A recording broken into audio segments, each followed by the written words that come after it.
जब भी हम अमीरी की बात करते हैं तो अंबानीज का एग्जाम्पल दिए बिना बात बनती नहीं है। यहाँ पर मुकेश अंबानी, जिन्हें इंडिया का वेल्दीएस्ट पर्सन माना जाता है, वो सिर्फ इंडिया के नहीं, इस एशिया के वेल्दीएस्ट पर्सन है। आपको बता दूं, यहाँ पर जो कई लोगों को लगता है कि मुकेश अंबानी को ये जो रिलायंस इंडस्ट्रीज है वो विरासत में मिली थी और ये जो हम इनको वेल्दी कंसिडर करते हैं ये भी विरासत मिला था, ये गलत है। यहाँ पर मुकेश अंबानी का एक बहुत बड़ा कंट्रीब्यूशन है रिलायंस इंडस्ट्रीज और साथ ही साथ नए इनिशिएटिव्स लेने का, जो आज उनको बनाता है wealthiest person in India as well as Asia. Hello students, welcome to Chahal academy. My name is Shubhangi Singh और आज हम जानने वाले हैं कि आखिर ऐसा क्या किया मुकेश अंबानी ने कि वो wealthiest person in the country है। तो यहाँ पर जरूरी है कि हम समझें कि ये लाइफ ग्राफ कैसा रहा और बेसिकली इन्होंने जो इनिशिएटिव्स लिए, इनकी जो इंडस्ट्री डोमेन है वो कैसे ग्रो किया। तो यहाँ पर इनिशियल जो करियर ग्राफ था, Mukesh Ambani along side with his brother, उन्होंने काम करना स्टार्ट किया अपने फादर धीरू भाई अंबानी के बिजनेस में।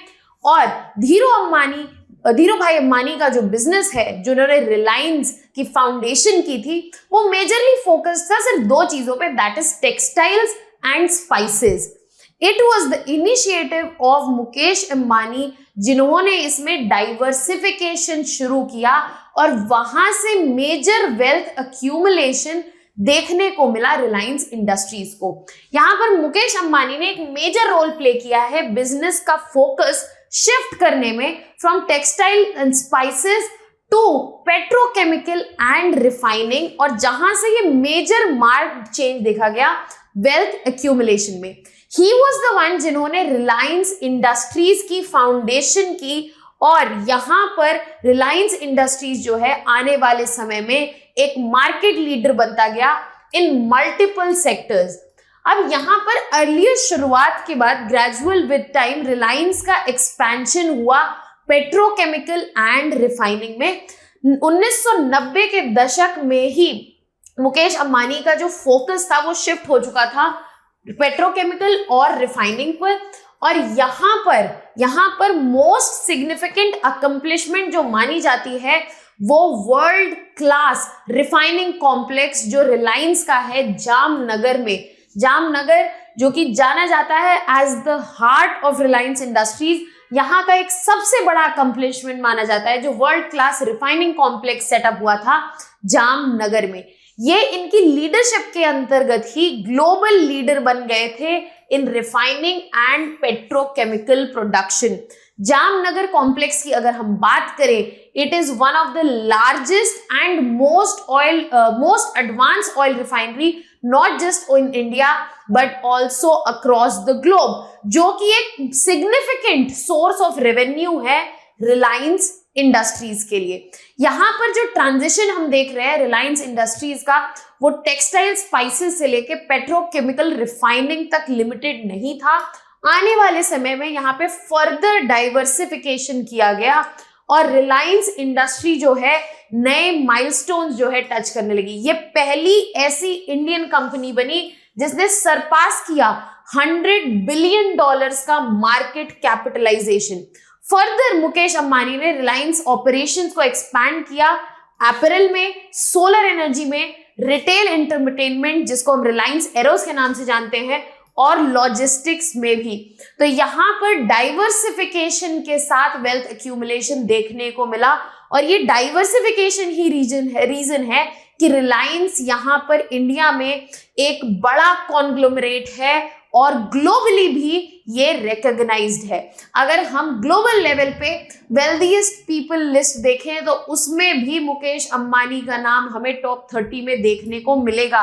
और ये रीजन है कि रिलायंस ने जो डाइवर्सिफिकेशन वेल इन टाइम, चाहे वो टेक्सटाइल एंड स्पाइसेस से पेट्रोकेमिकल एंड रिफाइनरी का हो, फिर उससे further apparel, solar energy and entertainment की तरफ हो, ये कॉन्टिन्यूस डाइवर्सिफिकेशन की वजह से और उसमें सिग्निफिकेंट रेवेन्यू अश्योर करना और सोर्स करना ही रीजन रहा है जिसकी वजह से रिलायंस ने इतनी बढ़त देखी।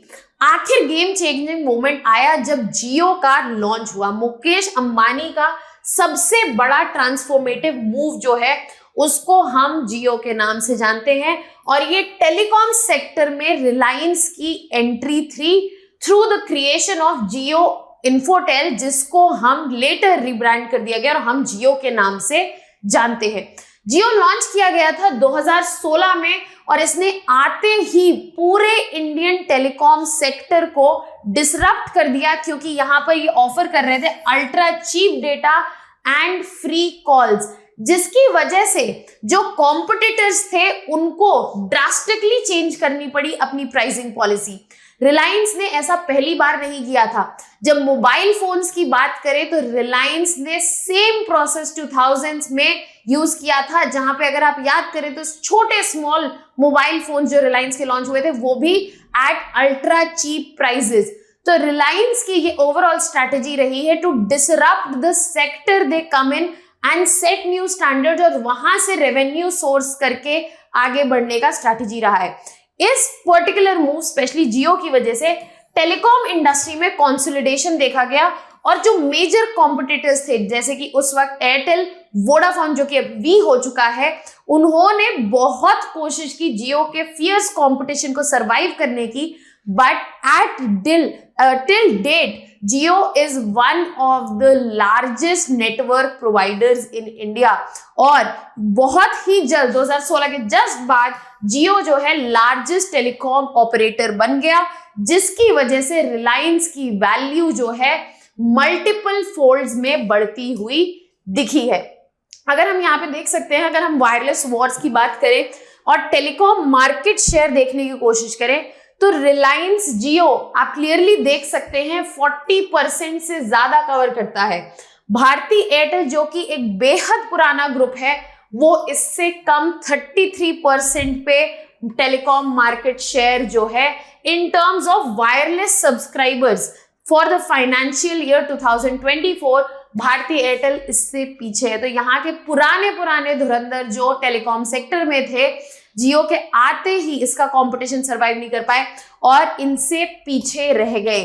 तो यहाँ पर जियो के इंट्रोडक्शन से, लॉन्च से रिलायंस की वैल्यू एंड उनके मार्केट वैल्यू पर बहुत बड़ा इंपैक्ट देखने को मिला और इन्होंने मल्टीपल ग्रोथ देखी।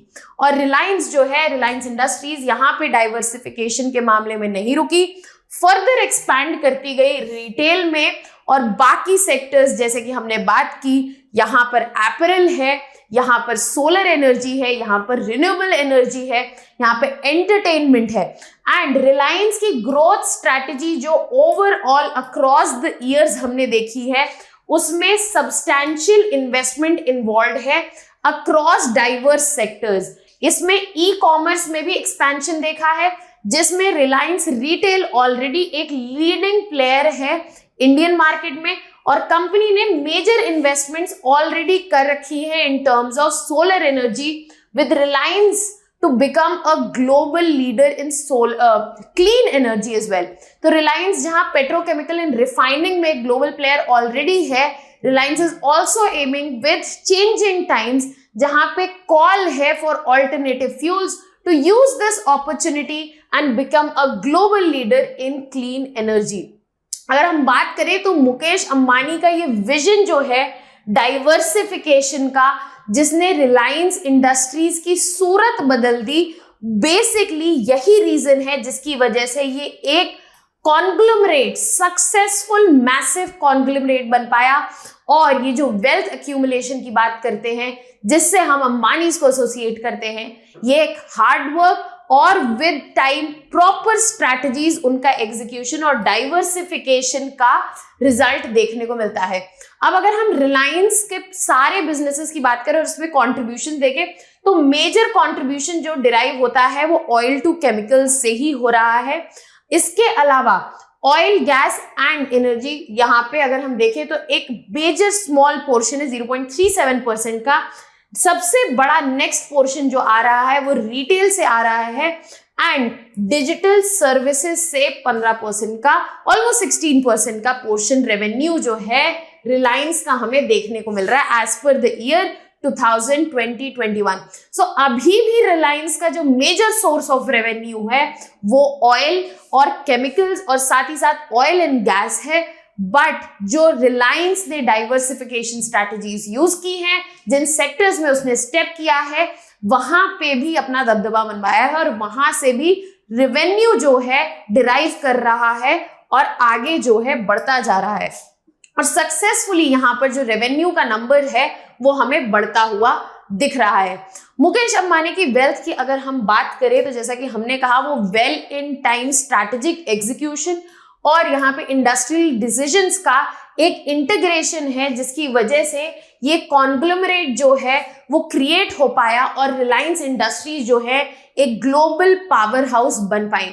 ये उनकी एबिलिटी ही थी to come up with the multiple sectors that Reliance Industries can step in and यहाँ पर इसका साथ जो यहाँ पर की सक्सेस देखी गई है वो एक मेजर रीजन है रिलायंस इंडस्ट्रीज के अपवर्ड ग्रोथ का, रिलायंस इंडस्ट्री का innovation specially with the launch of Jio जिसने रीशेप किया है पूरी टेलीकॉम इंडस्ट्री को। इस वजह से Mukesh Ambani one of the most influential businessman भी माने जाते हैं।